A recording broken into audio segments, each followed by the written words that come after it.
এই অসমত গৰুৰ মাংস খাব দিম আমি মই মিয়াকে গৰুৰ মাংস খোৱা বন্ধ কৰাইছো আৰু এইবাৰ খুনকি চৌধুৰী গৰুৰ মাংস খাব দিম নেকি হয় অসমৰ মুখ্যমন্ত্ৰী গৰাকীয়ে গৰু মাংস খাবলৈ নিদিয়ে কাকো তেওঁলোকৰ কাৰণে ব্যৱস্থা ল'ব মই পিছৰ ভিডিঅ' ক্লিপটো লগাই দিছো এতিয়া মুখ্যমন্ত্ৰী গৰাকী দিক বিদিক হেৰুৱাই পেলাইছে তেওঁৰ মুখত যিয়ে আহিছে তাকেই গাইছে আৰু যিয়ে মনলৈ আহিছে তাকেই কৰিছে ইয়াৰ পিছৰ অংশটো শুনি লওক আপোনালোকে ইয়া লগাই দিছো চৌধুৰীটো বাপেক মাকে গৰুৰ মাংস খায়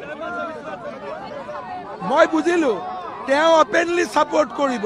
আমি অপেনলি বিৰোধিতা কৰিম যি ঘৰত অসমত সত্ৰাধিকাৰ আছে অসমত কামাখ্যা মন্দিৰ আছে অসমত বটদ্ৰৱা থান আছে এই অসমত গৰুৰ মাংস খাব দিম আমি মই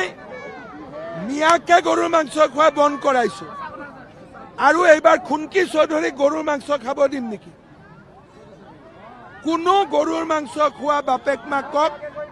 তেওঁ যদি কয় দেউতা মা মোৰ নহয় মই তেওঁৰ লগত আছো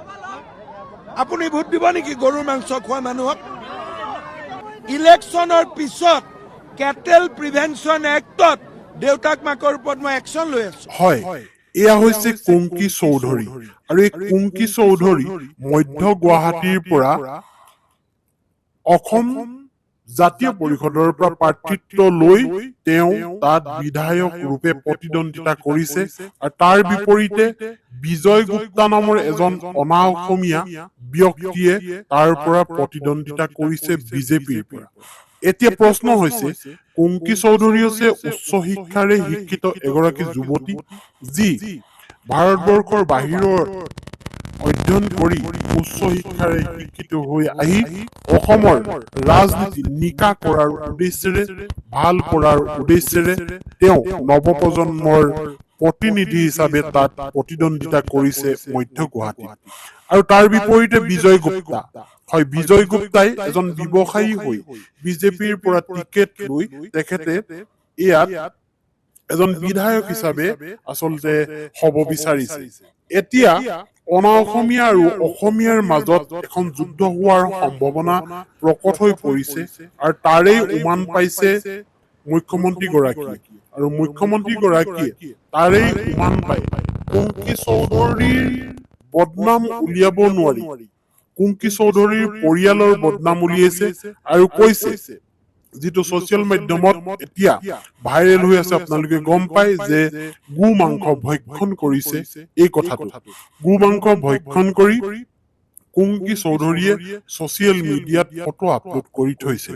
এনেকৈ মুখ্যমন্ত্ৰী গৰাকীয়ে কৈছে দিক বিদিক হেৰুৱাই এতিয়া এই কথাটোৰ পৰা কি প্ৰতিপন্ন হৈছে যে অসমত গো মাংস টোটেলি বন্ধ গো মাংস কাকো মই খাবলৈ নিদিওঁ লাগিলে এনেকুৱা ধৰণৰ আইন লৈ আহিম ইত্যাদি ইত্যাদি কথা কৈ মুখ্যমন্ত্ৰী গৰাকীয়ে এতিয়া এই কুংকি চৌধুৰীক সমাজত কিছু ম্লান কৰিব বিচাৰিছে যাতে ভোট নাপায় আৰু ভোট নোপোৱাৰ পৰা তেওঁ হাৰি যায় আৰু বিজেপিৰ প্ৰাৰ্থীজন জিকি যায় এতিয়া এই কথাষাৰৰ পিছতে বহু দল সংগঠনে মুকলিকৈ কুংকি চৌধুৰীক এক প্ৰকাৰ সমৰ্থন জনাইছে মুকলিকৈ সেয়া গোৰ্খা সম্প্ৰদায়ৰ সংগঠনসমূহে আৰু বঙালী সম্প্ৰদায়ৰ সংগঠনসমূহে এতিয়া দেখা গৈছে যে এই যুদ্ধখন বৰ আকৰ্ষণীয় হৈ পৰিছে মধ্য গুৱাহাটীত বিজয় গুপ্তা জিকিব অনা অসমীয়া নে অসমীয়া ছোৱালী কুংকি চৌধুৰী জিকিব আৰু কুংকি চৌধুৰীৰ যিটো পৰিয়ালৰ লিগেচি সেয়া মুখ্যমন্ত্ৰীজনে গম পোৱা নাছিল কিন্তু বৰ্তমান সময়ত গম পাইছে তেখেতৰ নিজৰ বক্তব্যটো এইখিনি কথা ধৰা পৰিছে গতিকে অসমৰ ৰাইজে কি বিচাৰে অনা অসমীয়া এজন ব্যক্তিক বিচাৰিব মধ্য গুৱাহাটীৰ হয় সেই মধ্য গুৱাহাটীৰ বিধায়ক ৰূপে নে কুংকি চৌধুৰীক এগৰাকী অসমীয়া ছোৱালী অসমৰ ছোৱালী নেপালী ছোৱালীক বিচাৰিব অসমীয়া বুলি বিধায়িকা ৰূপে ধন্যবাদ